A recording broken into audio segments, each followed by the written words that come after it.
चितळेंच्या ब्रँडच्या नावाखाली बनावट बाकरवडीची विक्री करण्यात आल्याचा धक्कादायक प्रकार घडलाय। बनावट बाकरवडीची विक्री करत पुणेकरांची फसवणूक करण्यात आल्याचं समोर आलेलं आहे। चितळे बंधू मिठाईवाले यांची अधिकृत माहिती वापरली गेलेली आहे। ऑनलाईन पद्धतीनं मोठ्या प्रमाणावर साहित्याची विक्री करण्यात आलेली आहे। या सगळ्या प्रकारामुळे चितळे बंधू मिठाईवाले यांचं आर्थिक नुकसान देखील झालेलं आहे।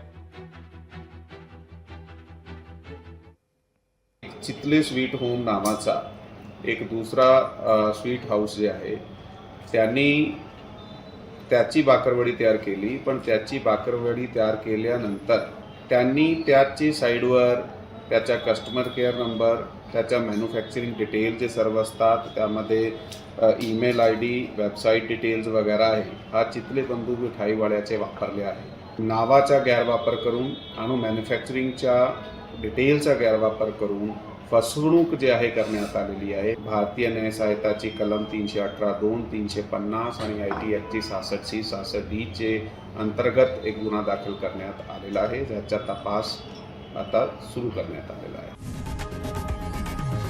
लोकशाही मराठी ऐका, पहा, जागरूक रहा।